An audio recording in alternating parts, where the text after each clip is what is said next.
Selamat Bapa bercahaya dari menara surga, pelayanan Injil kita menerangi dunia.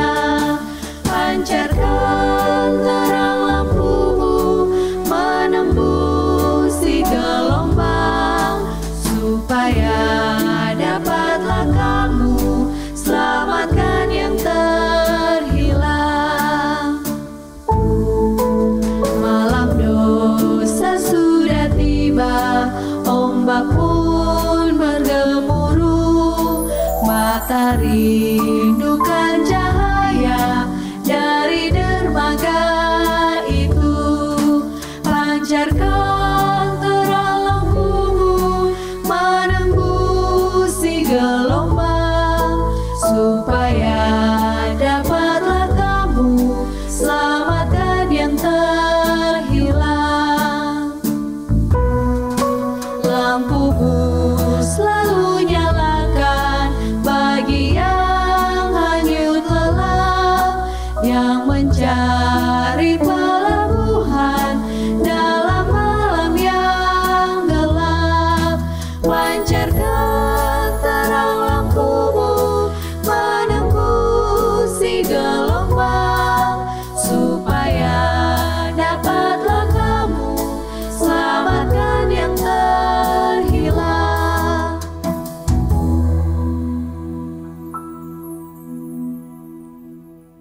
Shalom dan selamat hari Sabat. Kita akan mulaikan seluruh rangkaian ibadah kita pada Sabat ini. Mari kita berdoa bersama-sama. Kita berdoa. Tuhan Bapa di sorga, terima kasih. Kami boleh bertemu dalam ibadah pada hari Sabat ini dengan penuh kesukaan. Maka kami menyerahkan seluruh rangkaian ibadah kami.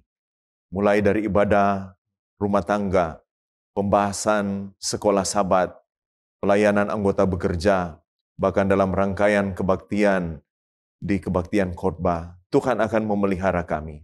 Semua yang mengambil bagian diberkati Tuhan, semua alat-alat yang digunakan juga dalam berkat Tuhan. Sehingga ibadah kami pada Sabat ini akan menjadi kemuliaan bagi Tuhan dan menjadi berkat bagi kami. Saat ini kami akan merenungkan firman Tuhan dalam ibadah keluarga atau rumah tangga. Tuhan menuntun kami dengan hikmat surga. Terima kasih Bapa, sempurnakan doa kami, berkat Sabat menjadi bagian kami. Dalam nama Yesus Kristus kami berdoa. Amin. Bapak Ibu Saudara-saudara yang kekasih dalam Tuhan kita Yesus Kristus, Shalom dan selamat Sabat. Pada Sabat ini kita akan mendengarkan nasihat dalam ibadah keluarga atau rumah tangga. Saudara-saudaraku yang kekasih dalam Tuhan kita Yesus Kristus, kita memiliki rumah di dalam tempat tinggal atau rumah yang kita tinggal. Dan tentunya kebanyakan rumah kita membuat pagar. Dan pagar punya fungsi. Tentunya fungsinya sangat baik untuk kita yang membuat rumah dan membuat pagar untuk halaman rumah. Apa fungsi dari pagar? Pagar ini berfungsi sebagai batas dari apa yang kita miliki, mungkin batas tanah kita dengan tetangga. Kemudian bisa saja pagar berfungsi menjadi batas dengan bangunan yang lain. Dan selain itu, pagar itu punya fungsi untuk melindungi yang ada di dalam rumah dari hal-hal yang tidak baik. Contohnya mungkin ada hewan liar atau orang asing, bahkan pagar itu berfungsi untuk melindungi yang ada di dalam rumah dari pencuri, dari hal-hal bahaya atau yang tidak baik. Nah, pada pembahasan rumah tangga pada saat ini, mari kita dapat melihat apa yang harus kita buat untuk melindungi kehidupan kita, anggota keluarga, anggota rumah tangga, dari hal-hal yang tidak baik. Tentunya bukan dari seperti pagar, tidak, tetapi dari hal ketika saya dan saudara sebagai bagian dalam anggota keluarga atau rumah tangga, ada hal yang kita harus buat dalam hidup kita supaya melindungi kehidupan kita sebagai orang tua, melindungi kehidupan anak-anak kita ketika kita menjalani aktivitas kita di sepanjang kehidupan. Nah, firman Tuhan berkata, ayat-ayat yang sering kali kita dengarkan sama-sama dalam kitab Ulangan pasal yang ke-6, pendeta mau baca mulai dari ayat 1, 2, dan ayat 5 dan 7. Inilah perintah, yakni ketetapan dan peraturan yang aku ajarkan kepadamu atas perintah Tuhan Allahmu untuk dilakukan di negeri kemana kamu pergi untuk mendudukinya. Supaya seumur hidupmu, engkau dan anak cucumu takut akan Tuhan Allahmu, berpegang kepada segala ketetapan dan perintahnya yang kusampaikan kepadamu, dan supaya lanjut umurmu. Jadi dalam Ulangan 6 ayat 1 sampai 2, firman Tuhan menyatakan kepada Musa, dan Musa menyampaikan kepada bangsa Israel, hidup dalam ketetapan dan aturan Tuhan. Hidup untuk takut akan Tuhan, berpegang kepada perintah Tuhan. Maka berkat Tuhan akan berikan, yaitu baik keadaanmu dan supaya lanjut umurmu. Dan Tuhan menyampaikan lagi perintah, yaitu perintah untuk kasihilah Tuhan Allahmu dengan segenap hatimu dan dengan segenap jiwamu dan dengan segenap kekuatanmu. Itu yang terdapat dalam ayat yang kelima dari Ulangan 6. Jadi ada perintah bukan saja melakukan apa yang Tuhan kehendaki dalam firman-Nya, berpegang kepada segala ketetapan, tetapi perintah untuk mengasihi Tuhan. Dan disampaikan, perintah ini, ketetapan dan peraturan ini, perintah untuk mengasihi Tuhan, harus sebagai orang tua, ajarkan itu berulang-ulang kepada anak-anakmu. Di ayat yang ke-7 dalam Ulangan 6. Apabila engkau berjalan, apabila engkau ada di rumah, apabila engkau berbaring, dan apabila engkau bangun. Hal ini akan menjadi pagar kepada anak-anak kita, juga kepada semua anggota keluarga yang ada, supaya ini melindungi kehidupan kita dari hal-hal yang tidak baik, dan akan membekali kehidupan kita sebagai anak-anak Tuhan dalam menjalani kehidupan kita, dalam melakukan semua aktivitas kita, dalam kehidupan kita. Jadi, berpegang kepada perintah Tuhan, melakukan segala ketetapan Tuhan, dan mengasihi Tuhan. Selanjutnya, ada pagar yang disampaikan yang sama mungkin dengan hal ini, yang juga ayat yang seringkali kita dengarkan sama-sama dalam Amsal 22 ayat yang ke-6. Didiklah orang muda menurut jalan yang patut baginya, maka pada masa tuanya pun ia tidak akan menyimpang daripada jalan itu. Pendidikan sangat baik. Mulai dari mana? Dari dalam rumah. Hal baik ini memiliki referensi yang Paulus tuliskan kepada jemaat di Efesus. Dalam Efesus 6 ayat 1 sampai ayat yang ke-4. Hai anak-anak, taatilah orang tuamu dalam Tuhan, karena haruslah demikian.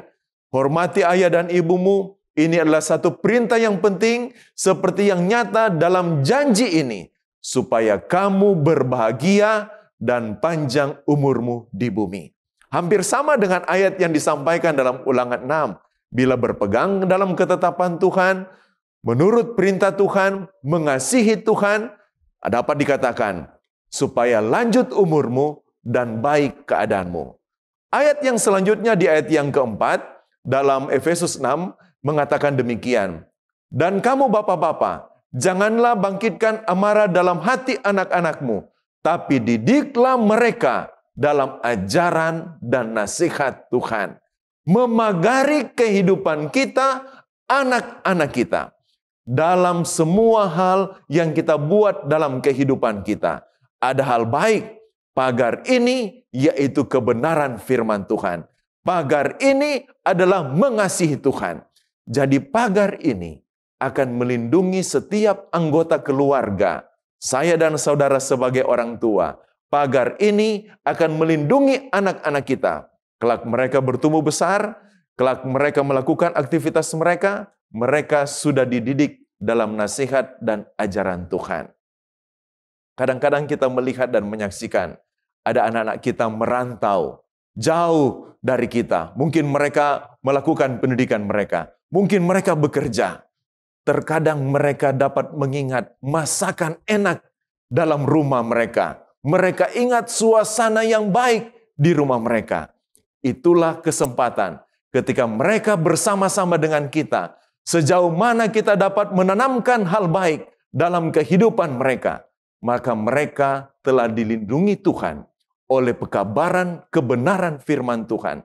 Kelak mereka besar, kelak mereka bertumbuh, kelak mereka melakukan aktivitas mereka, mereka dijaga, dipagari dengan kebenaran firman Tuhan. Mungkin satu saat juga mereka akan mengingat suasana-suasana yang baik ketika mereka ada di rumah. Karena setiap keluarga umat Allah telah menciptakan kehidupan yang baik. Sebagai rumah tangga Kristen yang sejati, akan melindungi anak-anak kita dari hal-hal yang tidak baik. Dari tantangan, dari pergumulan, atau dari persoalan hidup. Mereka akan disanggupkan karena orang tua sanggup memberikan, memagari kehidupan anak-anak kita dengan kebenaran firman Tuhan dan dengan kasih Tuhan untuk mengasihi Tuhan dalam kehidupan mereka. Demikian nasihat rumah tangga ini kiranya boleh menjadi berkat dalam kehidupan kita. Tuhan Yesus memberkati. Amin.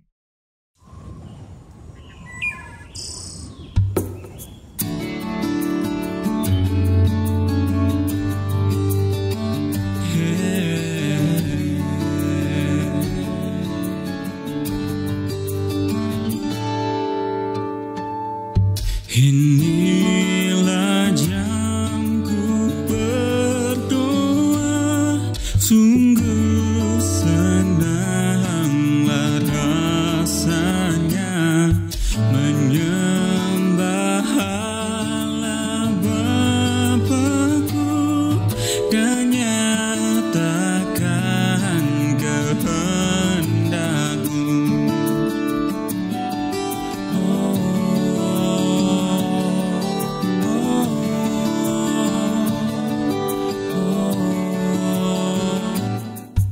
Inilah jamku berdoa, memohon dengan percaya kepada Bapa di surga yang bersedia menjawabnya. Disuruhnya ku serahkan kepadanya semua susah, diberikannya penghiburan pada waktu ku berdoa.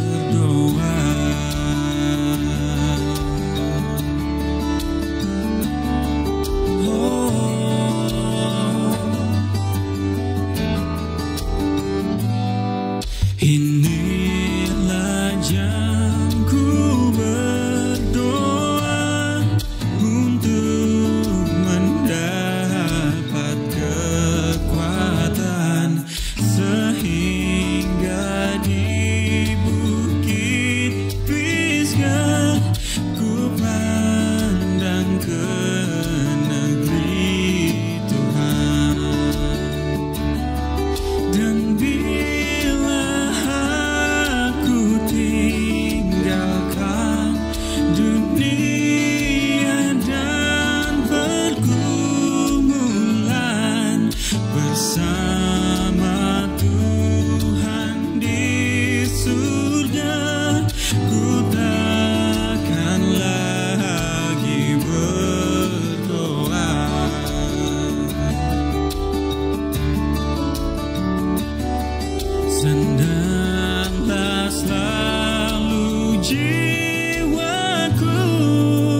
Shalom sahabat-sahabat yang diberkati oleh Tuhan Yesus Kristus. Puji Tuhan kita tiba lagi dalam acara pendalaman Alkitab melalui pelajaran Sekolah Sahabat bersama dengan kami, Cornelius Media.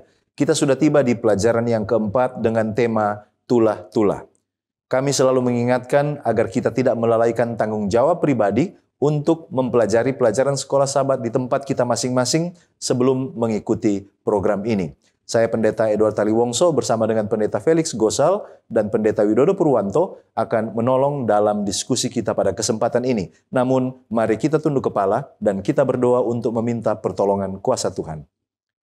Bapa di sorga, terima kasih oleh karena sekali lagi kami diberikan kesempatan untuk mempelajari firman-Mu melalui pelajaran Sekolah Sahabat. Bukalah hati dan pikiran kami untuk melihat kebenaran Tuhan. Di dalam nama Yesus Kristus kami sudah berdoa. Amin. Ada 4 bagian dalam program ini. Yang pertama kita melihat dasar Alkitabiah pelajaran sepanjang pekan ini. Yang kedua kita mencoba menggali makna dari ayat hafalan. Yang ketiga pokok pikiran yang muncul dari pelajaran hari per hari. Dan di bagian akhir kita tiba kepada aplikasi. Mari kita lihat yang pertama dasar Alkitabiah. Keluaran 7 ayat 8 sampai Keluaran 10 ayat 29. Tuhan menunjukkan kuasanya atas Mesir melalui 10 tulah karena Firaun menolak untuk membebaskan Israel. Bilangan 33 ayat 4. Tulah atas Mesir membinasakan anak sulung mereka termasuk ila-ila mereka. Ini menandai kekalahan total, kekuatan rohani dan fisik dari bangsa itu. Roma 1 ayat 24 sampai 32. Karena menolak Allah, manusia diserahkan pada keinginan najis dan pola hidup yang berdosa. Dan dosa menjadi bukti penolakan terang ilahi dan hasil dari menjunjung ciptaan lebih daripada Sang Pencipta. Mazmur 104 ayat 27 dan 28. Semua makhluk bergantung kepada Tuhan untuk makanan dan kehidupan. Ketika Tuhan memberi, mereka puas. Ketika Ia menahan, mereka menderita. Yesaya 28 ayat 2 dan juga ayat 12 sampai 17. Tuhan memperingatkan Israel yang keras hati bahwa penghakiman akan datang seperti badai yang membinasakan mereka. Yesaya 44 ayat 9 sampai 10 dan juga ayat 12 sampai 17. Bahwa penyembahan berhala sebagai hal yang sia-sia dan bodoh karena manusia membuat Allah dari kayu yang sama yang dipakai untuk memasak. Berhala hanyalah ciptaan manusia yang tak dapat menyelamatkan. Sekarang mari kita lihat pengertian judul Tulah-Tulah. Dalam konteks pelajaran Sekolah Sahabat pekan ini, apa pengertian tulah dan mengapa terjadi tulah ini? Mari kita lihat pengertian tulah. Pengertian tulah dalam konteks pelajaran ini adalah tindakan penghakiman ilahi yang dilakukan oleh Allah sendiri kepada bangsa Mesir. Penghakiman ini dalam bentuk bencana-bencana supranatural yang ditujukan untuk menyatakan kuasanya atas dewa-dewa Mesir dan juga untuk membebaskan umatnya dari perbudakan. Nah, tulah-tulah ini bukan hanya sekedar hukuman, tetapi juga adalah tanda dan mujizat menurut Keluaran 7 ayat 3. Tujuannya adalah untuk mendemonstrasikan bahwa Tuhan adalah satu-satunya Allah yang hidup dan Dia berdaulat atas alam dan atas sejarah. Andrews Bible Commentary Old Testament halaman 206 mengomentari hal ini tentang tulah. Tulah itu adalah serangan terhadap sumber kekuasaan di Mesir.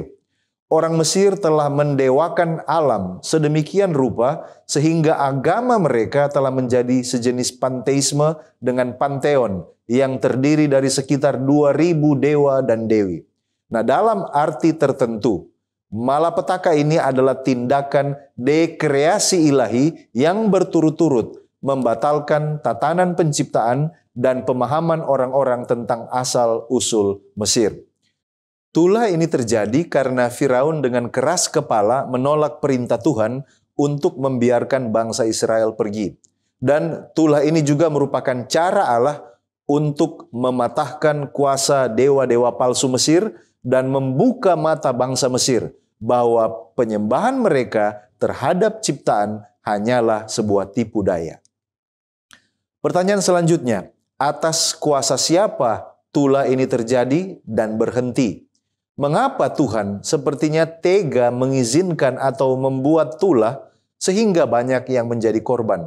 Padahal kalau kita baca ini juga adalah akibat Tuhan mengeraskan hati Firaun. Nah, kita perlu mengerti bahwa tulah terjadi dan berhenti hanya atas kuasa Tuhan. Musa dan Harun hanyalah sebagai alat. Mereka itu bertindak atas perintah Allah. Dan setiap awal maupun akhir dari tulah itu terjadi sesuai dengan waktu dan kehendak Tuhan, bukan karena kekuatan manusia menurut Keluaran 8 ayat 9, 10 dan juga Keluaran 10 ayat 18-20. Bahkan kalau kita baca cerita ini, para ahli sihir Mesir akhirnya mengakui bahwa ini adalah tangan Allah. Keluaran 8 ayat 19. Mengapa? Karena mereka mengakui mereka tidak mampu menandingi kuasanya. Pertanyaan tentang mengapa Tuhan mengizinkan atau bahkan mengeraskan hati Firaun. Kita perlu memahami bahwa Firaun sudah terlebih dahulu mengeraskan hatinya sendiri. Kita bisa baca itu di Keluaran 7 ayat 13, lalu kemudian Keluaran 8 ayat 15, ayat 19, dan ayat 32. Kembali lagi Andrews Bible Commentary Old Testament halaman 206 menjelaskan tentang bagaimana apa tujuan Allah untuk menjatuhkan tulah ini. Di sana dikatakan, sebelum hampir setiap tulah, Musa sudah diperintahkan untuk menceritakan kepada Firaun cara dan efek yang tepat dari apa yang akan segera terjadi. Dia melakukan ini karena dua alasan. Yang pertama, untuk memberi raja kesempatan supaya dapat menghindari konsekuensinya. Dan yang kedua, untuk membuat raja tidak mungkin menyangkal bahwa malapetaka itu benar-benar berasal dari Tuhan. Jadi ketika seseorang terus-menerus menolak kebenaran, Allah dalam keadilannya membiarkan hati itu menjadi semakin bebal. Bukan karena Allah memaksanya untuk jahat, tetapi karena manusia sendiri telah menolak terang. Tuhan tidak tega dalam pengertian kejam, melainkan Dia sudah bertindak adil dan bertindak sabar. Dia memberikan peringatan berkali-kali sebelum menjatuhkan tulah. Jadi Allah yang penuh kasih ingin agar orang Mesir berbalik dalam penyembahan yang sejati kepadanya. Andrews Bible Commentary Old Testament halaman 207 mengomentari hal ini. Melalui manifestasi kehadiran dan kuasa ilahinya inilah, artinya tulah, Tuhan berharap untuk mengungkapkan defisiensi keyakinan agama Mesir dan Dia rindu menarik orang-orang untuk menyembah dan menghormatinya sebagai Allah yang sejati. Kita tiba pada ayat hafalan Keluaran pasal 9 ayat 35. Berkeraslah hati Firaun sehingga ia tidak membiarkan orang Israel pergi seperti yang telah difirmankan Tuhan dengan perantaraan Musa. Nah, mari kita lihat apa sesungguhnya kisah yang telah terjadi sebelum Nats ini. Ayat ini berada dalam kisah 10 tulah yang diturunkan Tuhan kepada Mesir. Kisah ini terjadi sebelum peristiwa Paskah, lebih tepatnya lagi pada tulah ke-7, yaitu hujan es. Dan setelah melihat kehancuran yang diakibatkan oleh hujan es, Firaun pun berjanji akan melepaskan orang Israel. Tetapi, begitu hujan es berhenti dan situasi membaik, Firaun kembali membatalkan janjinya dan mengeraskan hatinya. Nah, kalau begitu, mengapa berkeraslah hati Firaun? Nah, saudara, ada dua alasan kenapa berkeraslah hati Firaun. Yang pertama, oleh karena Firaun sudah memiliki hati yang keras sejak awal. Walter Brueggemann, Profesor Perjanjian Lama, dalam komentarnya menekankan bahwa pengerasan hati adalah konsekuensi dari penolakan terus-menerus terhadap kehendak Allah. Kemudian alasan yang kedua, oleh karena Firaun merasa lega oleh karena tulah-tulah itu telah berhenti. Di dalam prophet atau di dalam para nabi dan bapa halaman 280 di sana dikatakan, pengakuan serta janji Firaun bukanlah merupakan akibat daripada adanya perubahan yang cepat di dalam hati dan pikirannya, melainkan tercetus dari mulutnya oleh karena rasa gentar dan penderitaan hebat yang dialaminya. Oleh karena itu, ketika semuanya baik-baik saja, maka dia merasa baik-baik saja dan melupakan janji yang sudah dia utarakan. Nah, kalau begitu, apa maksudnya Allah berfirman kepada Musa dan menyuruh Musa datang ke Firaun untuk membebaskan bangsa Israel dari penindasan, namun di sisi lain mengeraskan hati Firaun? Nah, saudara, apa yang terjadi di sini dicatat di dalam Para Nabi dan Bapa halaman 280. Di sana Roh Nubuat mengatakan, Tuhan menunjukkan kuasanya untuk meneguhkan iman orang Israel dalam Dia sebagai satu-satunya Allah yang benar dan hidup. Ia mau membuktikan atau memberikan bukti yang nyata tentang perbedaan yang ditetapkan Allah antara mereka dengan orang-orang Mesir, dan akan menjadikan segala bangsa mengetahui bahwa orang-orang Ibrani yang telah mereka nista dan jajah berada di bawah lindungan Allah yang ada di surga. Sekarang kita tiba pada pokok pembahasan Allah versus dewa-dewa. Dalam konteks pelajaran sekolah Sabat, mengapa Mesir saat itu percaya kepada dewa-dewa padahal Firaun zaman Yusuf sudah melihat kuasa Allah kepada Yusuf dan bangsa Mesir? Serta mengapa Firaun dikatakan sebagai dewa? Dan dewa-dewa apa yang dipercayai orang Mesir pada zaman Musa? Paling tidak ada dua faktor yang perlu dipertimbangkan sehubungan dengan bagaimana orang Mesir percaya kepada dewa-dewa saat itu. Yang pertama, walaupun Firaun di zaman Yusuf sudah melihat dan bahkan di hadapan umum mengakui kuasa Allah melalui Yusuf menurut Alfa Omega Jilid 1 halaman 282, namun tidak ada informasi bahwa Firaun dan orang-orang Mesir telah menjadi penyembah Allah Israel atau berpaling dari kepercayaan politeisme mereka. Artinya, melalui pilihanlah mereka tetap memegang kepercayaan kepada dewa-dewa. Apalagi saat itu Yakub dan orang-orang Israel menempati wilayah Goshen, artinya di luar area atau jangkauan Firaun dan orang-orang Mesir. Perlu diketahui bahwa menurut Andrews Bible Commentary halaman 84, teks-teks yang ditemukan dalam penggalian di Mesir mengungkapkan bahwa orang Mesir memiliki lebih dari 1.500 dewa dan dewi. Halaman 206 katakan, orang Mesir telah mendewakan alam sedemikian rupa sehingga agama mereka telah menjadi semacam panteisme dengan daftar dewa-dewi yang terdiri dari sekitar 2.000 di antara mereka. Yang kedua, Firaun yang berkuasa dan memerintah sesudah Yusuf mati menurut Keluaran 1 ayat 8 ialah seorang Firaun yang tidak mengenal Yusuf. Alfa Omega Jilid 1 halaman 283 katakan, bukannya ia tidak mengetahui tentang pelayanan Yusuf kepada bangsa itu, melainkan ia tidak mau mengakuinya dan ia berusaha untuk sejauh-jauhnya menghapuskannya dari ingatan. Firaun di sini mewakili orang Mesir, tidak mau melepaskan kepercayaan mereka terhadap dewa-dewa mereka. Nah, mengapa Firaun dikatakan sebagai dewa? Dari sumber yang sama mengatakan bahwa dia dipercaya menerima tanggung jawab dari para dewa untuk menjalankan tanggung jawab menjaga konsep orang Mesir, yaitu ma'at, truth, justice, and order, atau kebenaran, keadilan, dan ketertiban. Sehingga kata-katanya adalah kebenaran dan perintahnya tidak boleh dilanggar, seperti perintah seorang dewa. Dalam mitologi Mesir ada begitu banyak dewa, dewi, karena apa yang ada di alam dipercaya sebagai dewa oleh orang Mesir. Contoh yang populer seperti Ra, dewa matahari, dan Thoth, dewa bulan.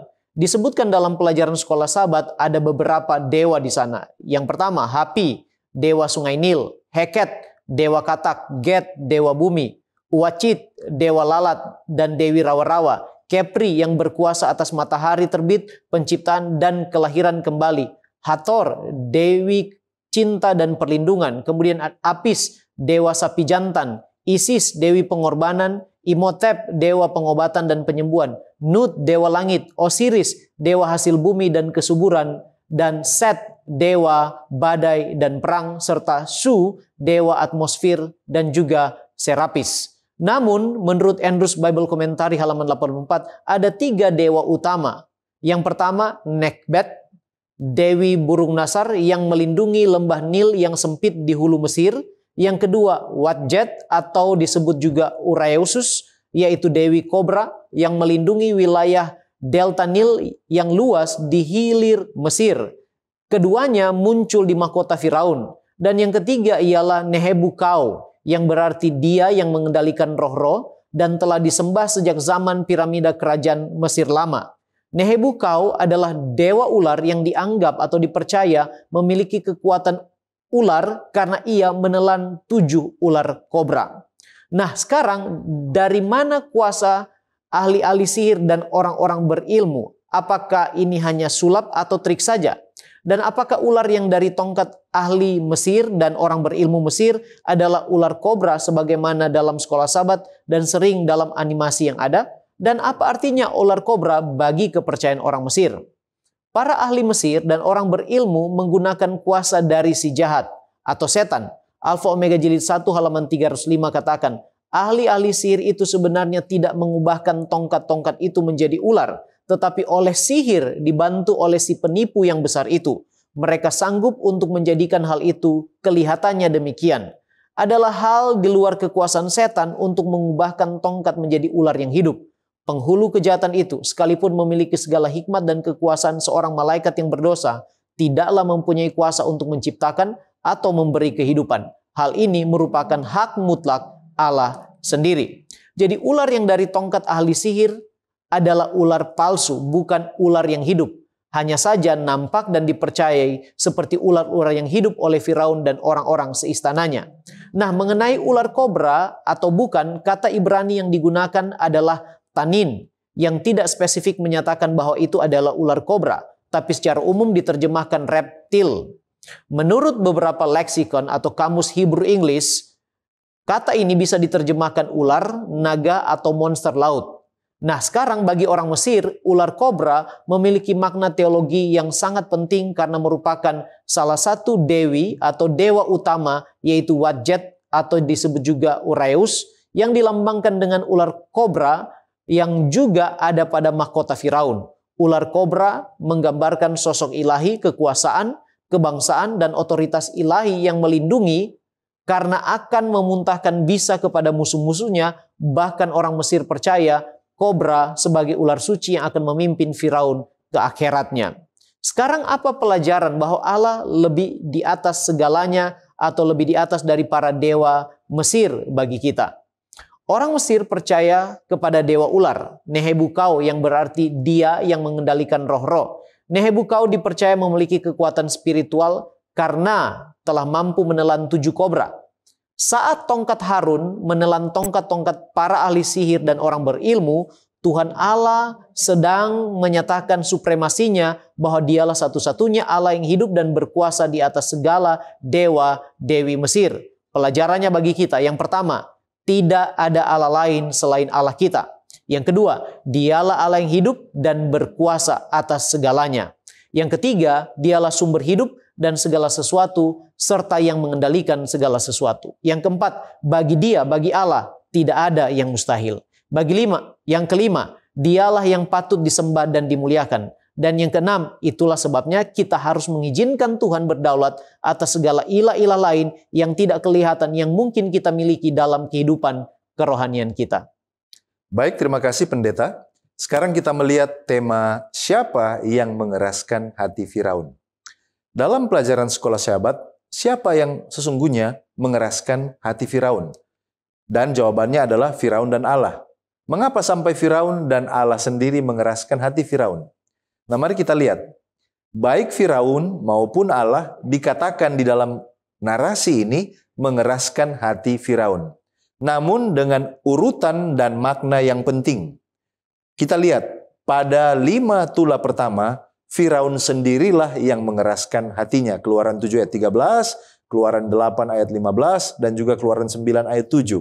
Ini menunjukkan bahwa ia secara sadar menolak peringatan dan kuasa Allah. Tetapi sejak tulah ke-6, Alkitab menyatakan bahwa Tuhan mengeraskan hati Firaun. Keluaran 9 ayat 12. Ini bukan karena Tuhan memaksa Firaun berbuat jahat, melainkan karena Allah membiarkan Firaun menuai akibat dari pilihan-pilihannya. Ellen White dalam buku Our High Calling halaman 160 mengatakan, demikianlah Tuhan mengeraskan hati Firaun. Tuhan berbicara kepada Raja Mesir melalui mulut Musa, memberinya bukti yang paling mencolok tentang kuasa ilahi. Tetapi Raja dengan keras kepala menolak terang yang akan membawanya pada pertobatan. Tuhan tidak mengirim kekuatan supernatural untuk mengeraskan hati raja yang memberontak. Tetapi ketika Firaun menentang kebenaran, Roh Kudus ditarik kembali dan dia ditinggalkan dalam kegelapan dan ketidakpercayaan yang telah dipilihnya. Mengapa tulah dijadikan Allah media untuk meluluhkan Firaun, khususnya di tulah ke-6 sampai ke-10? Mengapa harus sampai ada 10 tulah? Bukannya Allah bisa melembutkan hati Firaun sebelum tulah ke-10? Allah menggunakan tulah sebagai sarana pengungkapan kuasanya dan kesempatan pertobatan bagi Firaun dan bangsa Mesir. Nah, tulah-tulah ini bukan semata-mata hukuman, tetapi juga adalah media kasih karunia dan penghakiman, agar Firaun dan rakyatnya mengetahui bahwa akulah Tuhan, menurut Keluaran 7 ayat 5. Nah, seiring dengan itu, dari tulah ke-6 sampai ke-10, Firaun makin keras kepala. Dan karena penolakannya yang terus-menerus, Allah mengokohkan pilihan jahat Firaun sebagai bagian dari rencananya untuk menyatakan kemuliaannya kepada seluruh dunia. Mengapa harus sampai 10 tulah? Karena kasih Tuhan itu panjang sabar dan ia memberikan banyak kesempatan untuk Firaun bertobat. Tuhan tidak melembutkan hati dengan paksaan, sebab pertobatan sejati hanya mungkin melalui kehendak bebas. Firaun memilih untuk tidak bertobat sampai 10 kali. Itulah sebabnya tulah demi tulah demi tulah harus terjadi sampai akhirnya kuasa Allah dinyatakan sepenuhnya dan umatnya dibebaskan. Apa pelajaran dari Allah yang mengeraskan hati Firaun bagi kita? Apakah di zaman sekarang hati kita juga dapat dikeraskan oleh Allah? Nah, kita perlu tahu bahwa pelajaran penting bagi kita adalah setiap penolakan terhadap panggilan Allah dapat mengeraskan hati kita secara bertahap. Ketika kita dengan sadar menolak suara Roh Kudus, kasih karunia yang menahan kita dapat diambil dan kita ditinggalkan dalam kekerasan hati kita sendiri. Seperti sinar matahari yang melelehkan mentega tetapi juga dapat mengeraskan tanah liat. Begitulah reaksi terhadap terang Allah tergantung pada kondisi hati masing-masing. Jadi benar, hati kita bisa dikeraskan oleh Allah sekarang ini. Bukan karena Tuhan memaksa kita menjadi jahat, tetapi karena Ia menghormati pilihan kita. Kembali lagi Ellen White dalam buku Our High Calling halaman 160 mengatakan, Tuhan mengirimkan kepada kita peringatan, nasihat, dan teguran agar kita dapat memiliki kesempatan untuk memperbaiki kesalahan kita sebelum itu menjadi natur kedua. Tetapi, jika kita menolak untuk dikoreksi, Tuhan tidak ikut campur untuk melawan kecenderungan tindakan kita sendiri. Dia tidak melakukan mujizat agar benih yang ditaburkan tidak tumbuh dan berbuah. Orang yang menunjukkan ketangguhan dan ketidakpedulian yang teguh terhadap kebenaran ilahi hanyalah menuai panen yang telah ditaburkannya sendiri. Kita lanjut kepada pokok pembahasan tentang 3 tulah pertama. Nah, apa 3 tulah pertama ini? Nah, tulah yang pertama itu adalah air yang menjadi darah. Di mana ini membunuh ikan, kemudian air menjadi busuk, dan air tersebut tidak dapat diminum. Tulah yang kedua adalah katak. Katak ini keluar dari sungai, kemudian memenuhi rumah, memenuhi dapur, dan juga tempat tidur orang Mesir. Sedangkan tulah yang ketiga adalah serangan nyamuk yang menyebar ke seluruh tanah Mesir. Nah, saudara, kalau kita perhatikan, 2 kutuk yang pertama ini dapat ditiru oleh penyihir Mesir. Tetapi mulai kutuk ketiga dan seterusnya, mereka gagal menirunya. Keluaran pasal 8 dan 19 mereka mengakui jika jari Allah yang melakukan ini. Menurut teolog Friedhelm, Dia mengatakan bahwa 3 kutuk pertama ini menunjukkan eskalasi kemarahan ilahi yang bertahap dan intens. Di mana kutuk yang pertama adalah gangguan pada alam, yaitu air sebagai kebutuhan utama. Kemudian tahap yang kedua memasuki rumah, yaitu katak-katak. Sedangkan tahap yang ketiga menyerang manusia itu secara langsung. Nah, saudaraku yang terkasih, apa kepercayaan Mesir atas air, katak, dan nyamuk? Nah, kalau kita melihat air, katak, dan nyamuk ini sangat berkaitan erat dengan kepercayaan Mesir atau dewa-dewa Mesir. Air ini adalah dewa Hapi. Para ahli seperti John Durham dan Victor Hamilton menjelaskan bahwa Hapi adalah dewa Sungai Nil yang dipercayai sebagai pemberi kehidupan. Orang Mesir bergantung total pada Sungai Nil, sehingga air dianggap sakral dan Hapi disembah sebagai sumber kehidupan. Air yang diubah menjadi darah melambangkan sumber kehidupan di Sungai Nil yang berubah menjadi sumber kematian. Ini menjelaskan atau mengajarkan jika Hapi tidak memiliki kuasa atas hidup, melainkan hanya Allah Israel. Kemudian yang kedua adalah katak. Ini adalah Dewi Heket. Douglas Stuart di dalam komentarnya menjelaskan bahwa Heket adalah dewi berkepala katak yang dipercaya membantu persalinan dan kesuburan. Katak dianggap simbol kehidupan dan regenerasi dalam mitologi Mesir. Dalam kasus ini, ketika katak membanjiri rumah mereka, mereka merasa jijik terhadap dewa mereka sendiri dan meminta Allah Israel untuk mengusir makhluk suci mereka. Yang ketiga adalah nyamuk. Nyamuk ini adalah dewa Geb. Brevard Childs mencatat bahwa Geb adalah dewa bumi dalam panteon Mesir. Tuhan mengambil atau menyuruh mengambil debu tanah. Tuhan mengambil debu tanah dan mengubahnya menjadi serangga yang menyiksa. Ini seolah-olah seperti tindakan penciptaan di dalam kitab Kejadian. Tetapi di dalam kitab Kejadian itu memberikan hidup. Tetapi di dalam kutuk ini itu membawa penghakiman. Nah saudara, saat tulah terjadi, apakah ada impact kepada bangsa Israel? Dan bagaimana katak dan nyamuk bisa tahu penduduk Israel atau penduduk Mesir? Nah saudara, banyak ahli yang percaya jika tulah pertama hingga tulah ketiga juga dialami oleh bangsa Israel. Contohnya, tulah yang pertama air menjadi darah dialami juga oleh orang Israel karena mereka bergantung pada Sungai Nil. Pendapat ini mereka dapati oleh karena ada informasi di dalam Keluaran pasal 8 ayat 22 yang mengatakan pada kutuk keempat di sana dikatakan pada hari itu aku akan mengecualikan tanah Goshen di mana umatku tinggal. Frase ini mereka percaya mengindikasikan jika pada tulah keempat baru ada perbedaan di mana orang Mesir yang kena tulah sedangkan orang Israel tidak. Nah saudara, tetapi pendapat ini masih terus diperdebatkan. Oleh karena banyak yang percaya jika bangsa Israel tidak mendapatkan impak dari kutuk-kutuk tersebut. Ada beberapa alasan. Yang pertama, penulis kitab Keluaran selalu memberikan perbedaan antara tanah Mesir dan tanah Goshen, tempat orang Israel tinggal. Dan tempat yang terdampak tulah hanyalah tanah Mesir, bukan tanah orang Israel. Yang kedua, pada kutuk yang pertama, Keluaran pasal 7 ayat 24, di sana dikatakan bahwa orang Mesir menggali-gali di sekitar Sungai Nil mencari air untuk diminum, sebab mereka tidak dapat meminum air Sungai Nil. Di dalam kutuk yang pertama, tidak dikatakan jika orang Israel juga menggali-gali untuk mencari air.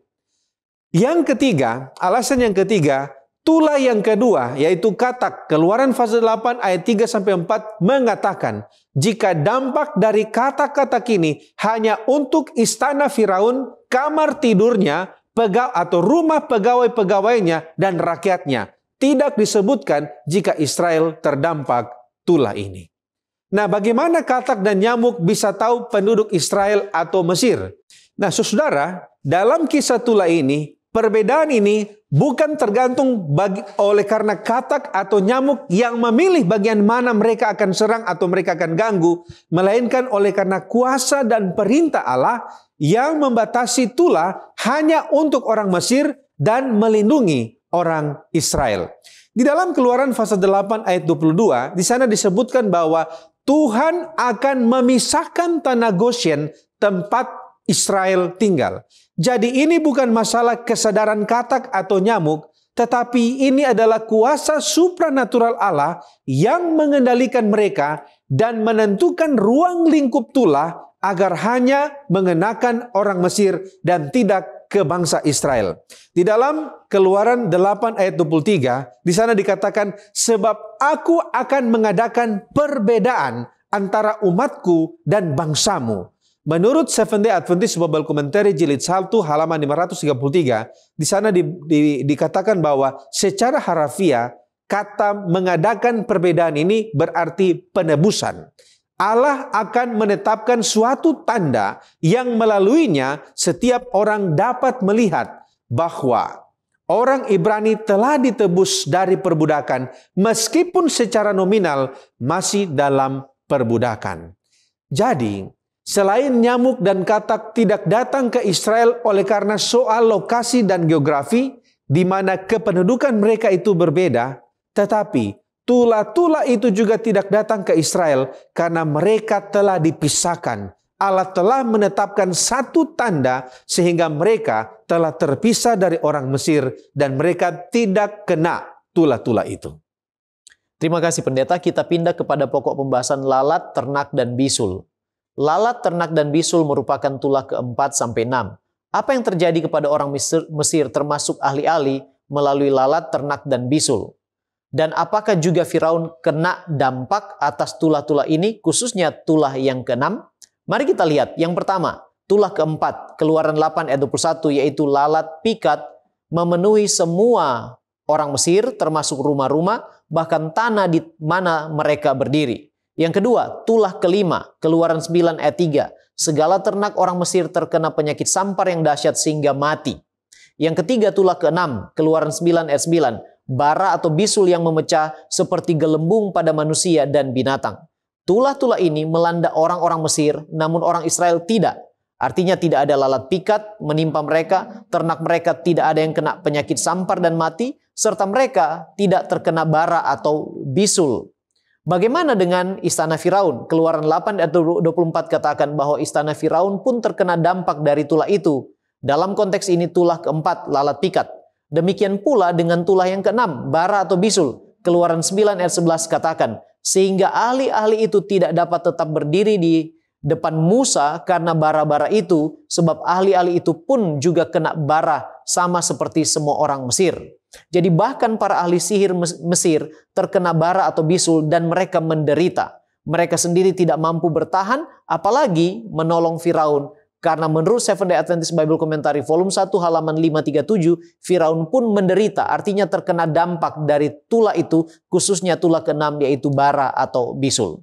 Sekarang apa kepercayaan atau dewa Mesir atas lalat, ternak, dan bisul serta pengobatan? Orang Mesir percaya kepada Wacit, dewi lalat dan rawa-rawa, serta Kepri, dewa matahari terbit, penciptaan dan kelahiran kembali, yang digambarkan dengan kepala lalat untuk mengendalikan lalat, menolong dan melindungi mereka. Namun tulah ke-4, lalat pikat, menimpa mereka semua tanpa bisa Wacit atau Kepri, dewa-dewi mereka, bertindak dan menolong orang Mesir. Kemudian orang Mesir percaya kepada Hathor sebagai dewi cinta dan perlindungan Mesir yang digambarkan dengan kepala sapi, serta dewa Apis yaitu dewa sapi jantan. Namun saat tulah ke-5, penyakit sampar dan kematian ternak melanda, para dewa tersebut hanya diam dan tidak mampu menolong mereka. Selanjutnya orang Mesir juga percaya kepada Isis, dewi pengobatan, sihir dan kebijaksanaan, serta Imhotep, dewa pengobatan dan penyembuhan. Para dewa-dewi ini tidak mampu menghindarkan atau menyembuhkan orang Mesir dari terkena tulah ke-6 yaitu bara atau bisul. Intinya melalui tulah-tulah ini, para dewa-dewi Mesir telah dikalahkan secara total oleh Allah.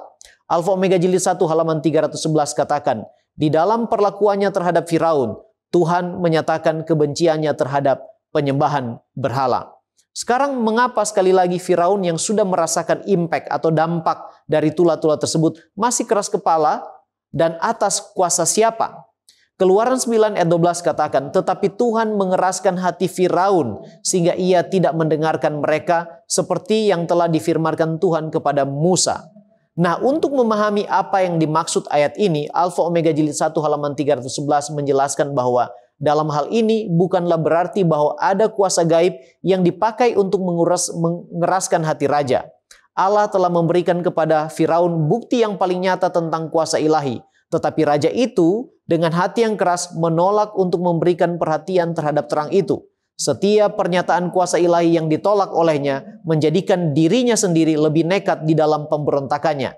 Hatinya menjadi semakin keras. Ekspresi Tuhan mengeraskan hati Firaun sebenarnya adalah hasil dari pilihan-pilihan yang sadar dari diri Firaun sendiri untuk menolak firman Tuhan. Seventh Day Adventist Bible Commentary volume 1 halaman 516 atau Patriarchs and Prophets halaman 268 mengatakan, mengerasnya hati Firaun sama sekali bukan perbuatan Tuhan, melainkan pilihan yang disengaja dari hatinya sendiri. Selanjutnya kita akan melihat tema hujan es, belalang, dan kegelapan. Bagaimana terjadi hujan es yang menjadi tula ketujuh? Dan apakah ini dapat menyebabkan kematian? Dan mengapa ada api yang menyambar ke bumi di tengah hujan es itu? Menurut Keluaran 9:23. Tula ketujuh berupa hujan es yang sangat dahsyat disertai petir atau api yang menyambar ke bumi menurut Keluaran 9 ayat 23 ini menciptakan badai yang belum pernah terjadi sebelumnya di seluruh Mesir menurut Keluaran 9 ayat 18. Sebenarnya tindakan ini adalah penghakiman langsung dari Tuhan melawan dewa-dewi langit Mesir seperti Nut, Shu, dan juga Tefnut yang diyakini mengendalikan cuaca dan kesuburan. Andrews Bible Commentary Old Testament halaman 207 menegaskan hal ini, bahwa polemik ini atau tula ini ditujukan terhadap dewa langit Nut, dewi langit Shu, dan juga penopang langit dan Tefnut, dewi kelembaban.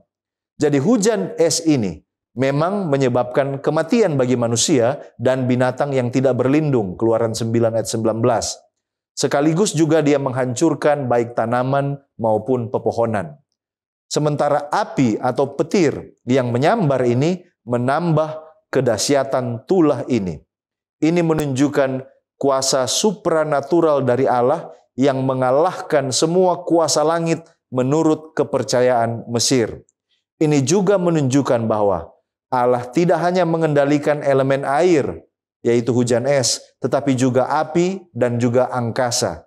Jadi penghakiman ini tak bisa dicegah, tak bisa dihentikan oleh dewa-dewa Mesir. Mengapa kita membaca Firaun sepertinya mengakui dosanya, Keluaran 9 ayat 27, dan minta supaya Musa berdoa supaya sepertinya dia sudah insaf. Dan mengapa pada waktu berikutnya kita lihat dia kembali mengeraskan hatinya. Firaun mengakui bahwa aku telah berdosa, Tuhan itu yang benar, Keluaran 9 ayat 27. Mengapa? Karena dia tak sanggup lagi menahan kedahsyatan tulah. Pengakuan ini walau tampaknya tulus, tetapi sebenarnya bukan pertobatan sejati, melainkan respon sementara karena ketakutan. Ia berharap dengan permintaan doanya, tulah itu akan dihentikan. Namun, ketika tulah berhenti dan keadaan kembali normal, Firaun kembali mengeraskan hatinya. Ini menunjukkan bahwa perubahan hati Firaun tidak berasal dari pertobatan yang sejati, melainkan karena tekanan situasi. Ketika tekanan hilang, kesombongan dan kekerasan hati kembali muncul.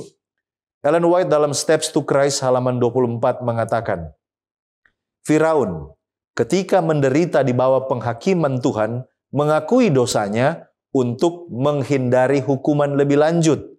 Tetapi dia kemudian kembali membangkang terhadap sorga segera setelah malapetaka dihentikan. Mereka semua meratapi akibat dosa, tetapi tidak berduka karena dosa itu sendiri. Mengapa belalang menjadi tulah ke-6 dan akhirnya Firaun pada saat ini mengizinkan hanya laki-laki yang pergi? Dan mengapa Firaun mengakui dosa dan menyesal dengan mohon pengampunan, tetapi sekali lagi, mengapa Allah mengeraskan hati Firaun, padahal dia sudah minta ampun? Belalang adalah penghancur hasil panen setelah hujan es, Keluaran 10 ayat 5. Dan sebenarnya ini juga adalah serangan langsung terhadap dewa pertanian seperti dewa Osiris, Set, dan Isis. Karena rakyat dan para pegawainya sudah tidak tahan lagi, akhirnya kita baca, Firaun mencoba untuk bernegosiasi bahwa laki-laki boleh pergi. Ini adalah usaha kompromi agar dia tetap punya kendali atas bangsa Israel. Benar, Firaun mengakui dosanya lagi, Keluaran 10 ayat 16, dan dia juga meminta ampun. Tetapi sekali lagi, ini adalah pertobatan palsu karena dalam keadaan terjepit, bukan karena ia ingin tunduk pada Allah. Setelah ancaman itu hilang, Allah mengeraskan hatinya kembali, bukan dengan menciptakan kejahatan, tetapi dengan menyerahkan Firaun kepada pilihan keras hatinya sendiri. Sebab Firaun telah berulang kali menolak kasih karunia Allah. Sekarang mari kita lihat tulah ke-9, gelap gulita 3 hari di Mesir. Mengapa Firaun sadar dan pada saat ini mengizinkan semua boleh pergi kecuali para binatang, Keluaran 10 ayat 24, dan mengapa Allah keraskan hati Firaun sekali lagi? Tulah ke-9 adalah kegelapan total selama 3 hari. Ini adalah serangan langsung kepada dewa Ra, dewa matahari dan dewa utama Mesir. Ini adalah simbol langsung kekalahan mutlak dewa-dewa Mesir. Bahkan secercah terang pun tidak bisa diberikan oleh para dewa ini. Sementara itu di Israel, di daerah orang Israel ada terang. Keluaran 10 ayat 23. Ini menandakan bahwa Allah memisahkan mana umatnya dan Allah melindungi umatnya. Andrews Bible Commentary Old Testament halaman 208 mengomentari tentang serangan langsung kepada dewa Ra. Ketika Ra disembunyikan oleh kuasa Yahweh, kerajaan Firaun dan secara luas seluruh Mesir terjerumus ke dalam kematian simbolis dan ketiadaan. Suasana yang mencekam melanda negeri itu. Tidak pernah terjadi hal seperti ini dalam sejarah Mesir. Apa artinya ini? Tuhan yang telah menciptakan cahaya besar dan cahaya kecil di langit pada hari keempat tidak pernah bermaksud agar mereka disembah. Dan dia sekali lagi menunjukkan bahwa dia saja adalah sumber cahaya dan kehidupan. Akhirnya Firaun mulai menyadari kekalahan dan menawarkan kompromi baru, yaitu semua boleh pergi, tetapi ternak tetap tinggal, Keluaran 10 ayat 24. Lagi-lagi ini adalah usaha tawar-menawar untuk mengendalikan umat Allah. Tapi kita baca ceritanya, Musa menolak. Mengapa? Oleh karena penyembahan mereka kepada Tuhan itu termasuk ternak untuk korban. Allah sekali lagi mengeraskan hati Firaun, karena Firaun masih tidak sepenuh hati berserah, tunduk, dan menyesal. Masih ada kebanggaan, masih ada keinginan untuk tetap berkuasa, masih ada keinginan untuk penolakan terhadap otoritas Allah, membuat dia terus melawan meski semua bukti sudah sangat nyata. Kita tiba pada pendalaman. Apa maksud Allah mengizinkan umatnya mengalami penindasan, khususnya bangsa Israel, dan apa alasan Allah membuat penindasan bangsa Mesir begitu menderita? Nah, saudara, Allah mengizinkan bangsa Israel mengalami penindasan di Mesir sebagai bagian dari rencana besarnya untuk membentuk karakter umatnya. Penindasan ini memunculkan penderitaan yang membuat bangsa Israel mengenal dan bergantung kepada Allah. Sedangkan alasan Allah membiarkan bangsa Mesir menderita adalah untuk menghukum mereka karena kekerasan mereka, tetapi juga untuk memperkenalkan Allah kepada mereka. Sehubungan dengan ini, Ellen G. White menulis dalam Spirit of Prophecy halaman 183 jilid yang pertama. Di sana dikatakan seperti begini. Tanda-tanda dan mujizat yang dilakukan di hadapan Firaun tidak diberikan hanya untuk keuntungannya sendiri, tetapi untuk keuntungan umat Allah, agar mereka memiliki pandangan yang lebih jelas dan mulia tentang Allah, dan agar seluruh Israel takut kepadanya, serta rela dan bersemangat untuk meninggalkan Mesir. Seandainya tidak ada manifestasi ajaib ini, banyak orang akan merasa puas untuk tetap tinggal di Mesir. Nah, kalau begitu, apa arti langit yang diliputi kegelapan dan apa pelajarannya khususnya bagi orang Mesir? Nah, saudara, menurut cerita atau tradisi orang Yahudi turun-temurun, di dalam kegelapan ini terdapat penampakan roh-roh jahat yang sangat membuat orang Mesir ketakutan. Atau lebih tepatnya, oleh bunyi-bunyi atau suara-suara menakutkan yang mereka keluarkan sendiri atau diakibatkan hati nurani mereka sendiri. Jadi, begitu hebatnya pemandangan tulah ke-9 ini menjelang kematian anak sulung Mesir. Matthew Henry Commentary mengatakan tulah ini berupa kegelapan pekat. Kita mempunyai alasan untuk berpikir bahwa bukan saja benda-benda terang di langit tertutup awan, tetapi bahwa semua perapian dan pelita mereka juga ikut padam karena uap lembab atau basah yang menjadi penyebab kegelapan ini. Tetapi dari tulah ini ada dua pelajaran bagi orang Mesir. Yang pertama, Brevard Childs dalam The Book of Exodus menjelaskan bahwa kegelapan secara langsung menantang Ra, dewa matahari atau dewa utama Mesir. Jadi baik orang Mesir maupun dewa mereka tidak berkutik di hadapan Allah.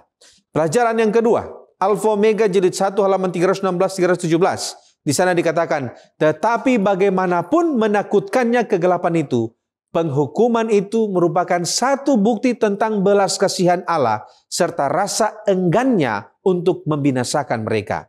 Ia mau memberikan kepada mereka suatu kesempatan untuk berpikir-pikir dan bertobat sebelum menjatuhkan ke atas diri mereka kutuk terakhir yang paling dahsyat.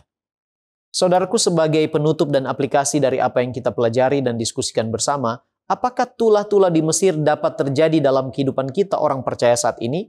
Dan bagaimana kita menangkal tulah-tulah tersebut? Persis sama mungkin tidak, saudaraku, karena Tuhan punya caranya sendiri untuk menegur kita dari dosa-dosa dan kejahatan kita, untuk kita sadar dan bertobat. Lebih-lebih lagi konteksnya berbeda. Tulah-tulah di Mesir dimaksudkan Tuhan untuk melawan dan mengalahkan dewa-dewi Mesir.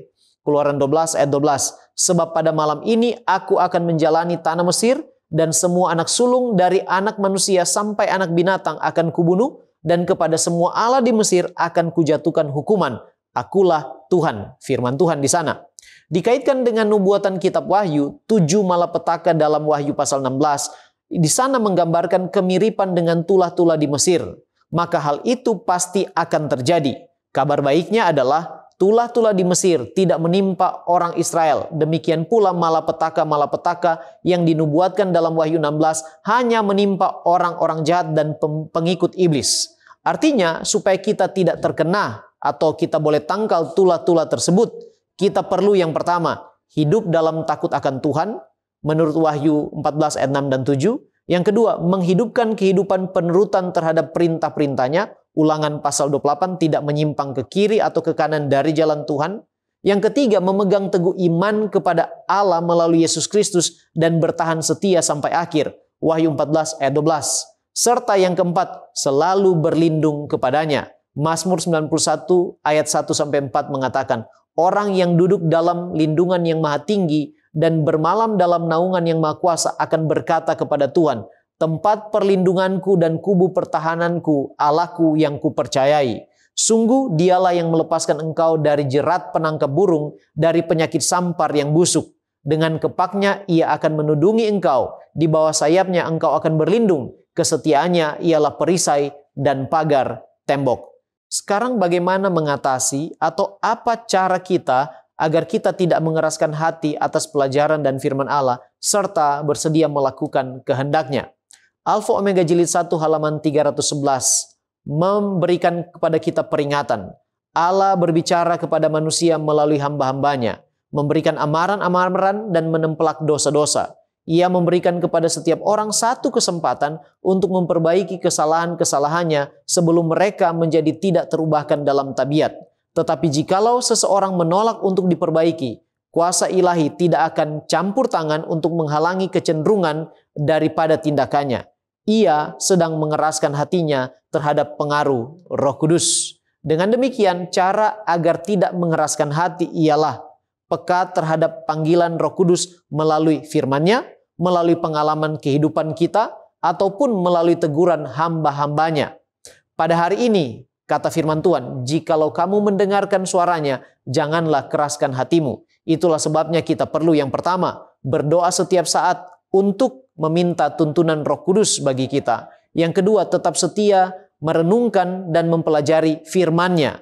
Yang ketiga, bergantung kepada Kristus. Jangan sampai kita mengandalkan kekuatan diri sendiri. Dan yang terakhir, yang keempat, berlatih untuk hidup dalam penurutan pada kehendak Allah. Dengan pertolongan Tuhan, Sakaria 4 ayat 6 katakan, bukan dengan keperkasaan, bukan dengan kekuatan, melainkan dengan Roh-Ku, firman Tuhan semesta alam. Kiranya Tuhan memberkati kita sekalian. Mari kita berdoa. Bapa kekal Allah kami di sorga, kami bersyukur memiliki Allah yang setia dan baik seperti Engkau. Engkau memberi kami kesempatan untuk belajar dari firman-Mu. Kiranya Roh Kudus-Mu ya Tuhan, memberikan kepada kami kuasa agar kami mengerti kehendak-Mu dan mampu mempraktekkan firman-Mu ini dalam kehidupan kami sehari-hari. Kami lemah tak berdaya Tuhan. Kami hanya manusia berdosa. Kami membutuhkan Engkau setiap saat. Supaya kami ya Tuhan boleh memuliakan nama-Mu di dalam tingkah laku kehidupan kami, sambil kami menunggu dengan setia hari Maranatha itu tiba. Terpujilah Engkau Tuhan, berkatilah kami semua, serta ampunilah kami dari dosa kami. Dalam nama Yesus Kristus kami sudah berdoa. Amin.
Sahabat-sahabat sekalian, mari kita tunduk kepala dan kita berdoa.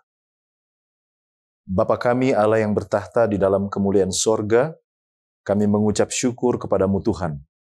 Pada hari yang Engkau jadikan, hari yang Engkau ciptakan, hari Sabat, hari di mana kami memulihkan hubungan kami dengan Engkau sebagai Khalik pencipta kami dan juga dengan sesama kami manusia. Kami datang ke hadapan hadirat Tuhan, mengakui dan menyadari betapa kami penuh dengan kesalahan, dosa, dan kelemahan. Tidak ada yang tersembunyi dalam pemandangan Tuhan. Oleh karena itu berkenan kiranya Tuhan mau mengampuni kami dan menyucikan kami dari setiap dosa dan pelanggaran, agar kiranya kami layak untuk datang ke hadapan hadirat-Mu. Pada jam ini ya Bapa, secara khusus kami datang kepadamu dalam penyembahan, dalam program CIC. Kami berdoa, kiranya hadirat Tuhan menguasai, baik kami yang melaksanakan ibadah, maupun saudara-saudari kami yang mengikuti ibadah ini dari tempat mereka masing-masing. Urapan Tuhan secara khusus boleh menjadi bagian hamba-Mu Pendeta Jeffy Muaya, yang Engkau pilih untuk menjadi hamba firman-Mu. Supaya firman yang hamba-Mu sampaikan benar-benar berasal daripada Engkau, dan kami semua yang mendengarkan dapat memperoleh kekuatan dan dipulihkan secara rohani. Berkati hamba Tuhan ini dalam pelayanannya, juga bersama dengan keluarga. Tuhan akan terus berkati untuk menjadi saluran berkat kepada sesama. Kesempatan ini kami rindu juga berdoa untuk sahabat-sahabat kami yang dalam berbagai-bagai pergumulan hidup. Mereka yang dalam keadaan sakit, masalah rumah tangga, masalah pekerjaan, masalah finansial, pergumulan-pergumulan hidup yang tidak terkatakan. Biarlah Tuhan akan hadir, memberikan kekuatan, solusi, pertolongan bagi mereka, sehingga ada sukacita, ada ucapan syukur, di mana Tuhan sudah tolong dalam setiap pergumulan yang dialami. Berkati Cornelius Media, agar kiranya boleh menjadi jembatan kepada kebenaran, sehingga boleh menjangkau mereka yang tidak terjangkau. Semakin banyak orang dipersiapkan bagi kedatangan Tuhan. Terpujilah nama-Mu, di dalam nama Yesus Tuhan, kami sudah berdoa dan mengucap syukur. Haleluya. Amin.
Shalom, shalom, salam sejahtera untuk kita semua. Puji Tuhan, kita jumpa lagi untuk merenungkan nasihat firman Tuhan pada hari yang indah yang Tuhan berikan bagi kita. Hari Sabat Tuhan yang suci.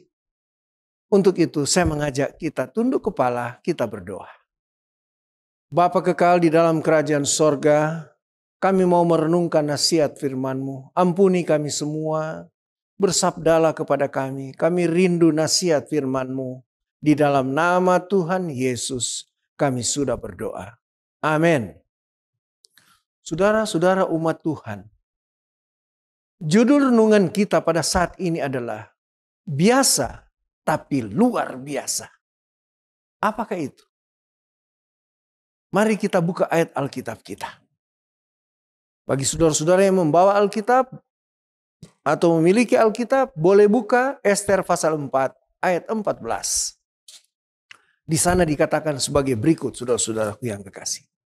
Siapa tahu, mungkin justru untuk saat seperti ini, engkau beroleh kedudukan sebagai ratu. Ester adalah seorang perempuan muda Yahudi yang hidup sebagai minoritas dalam kerajaan Persia. Ia bukan dari kalangan bangsawan, melainkan dari anak yatim piatu yang dibesarkan oleh sepupunya yang bernama Mordekai. Namun, dalam perjalanan waktu, ia menjadi ratu dari kerajaan yang besar. Pertanyaannya adalah, apa rahasia kesuksesan Ester? Bagaimana mungkin seseorang yang tidak memiliki latar belakang istimewa dapat diangkat begitu tinggi oleh Tuhan? Apa alasannya sehingga Ester menjadi wanita yang dihormati dan disegani, saudara-saudara? Ester yang pertama adalah Ester adalah seorang yang setia dalam hal-hal kecil. Ester menunjukkan kesetiaan sejak awal, bahkan ketika sebelum menjadi siapa-siapa. Ia taat pada nasihat Mordekai dan tetap menjaga jati dirinya. Seseorang pernah menulis sebagai berikut. Tuhan memiliki tempat bagi setiap orang. Mereka yang setia dalam tanggung jawab kecil akan dipanggil kepada pekerjaan yang lebih besar. Luar biasa. Kesetiaan Ester dalam kehidupan sehari-hari membuatnya layak dipakai Tuhan dalam rencana Tuhan yang besar. Alasan kedua, Ester memiliki karakter mulia dan rohani yang taat. Tadi dia setia dalam hal-hal kecil. Ternyata Ester ini memiliki karakter yang mulia dan memiliki rohani yang benar-benar taat kepada Tuhan. Ester tidak hanya cantik secara fisik, tetapi lebih penting lagi ia memiliki karakter yang rendah hati, penuh kasih dan bijaksana. Pada saat dia berada di istana, ia tidak menjadi seorang yang sombong atau berulah karena status baru, saudara-saudara. Tidak. Ester tetap mencari kehendak Tuhan dan menunjukkan hidup dalam kehidupan sehari-hari. Seorang yang penuh dengan hikmat dalam setiap tindakan kehidupannya. Seseorang pernah menulis dalam buku The Adventist Home halaman 256.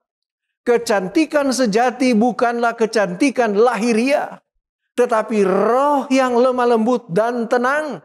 Inilah yang membuat wanita berkenan di mata Tuhan.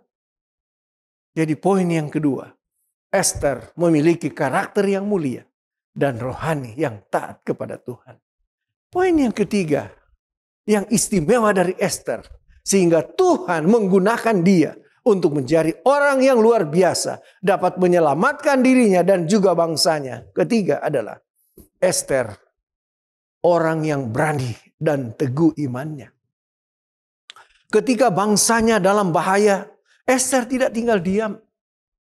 Ia bersedia mempertaruhkan nyawanya untuk menyelamatkan umat Tuhan. Kalimatnya yang sangat terkenal. Jika aku binasa, biarlah aku binasa. Ester 4 ayat 16. Hal ini menunjukkan keberanian iman yang luar biasa dari Ester, seorang ratu.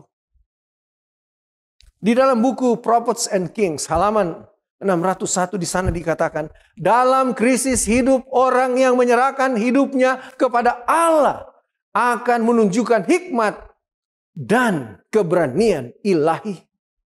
Ester berpuasa, saudara-saudara, dan mengajak orang lain berdoa sebelum dia melangkah, sebelum dia melakukan tindakan.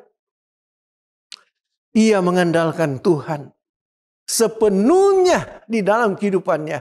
Bukan mengandalkan strategi manusia. Apa yang dia harus buat menghadap kepada raja.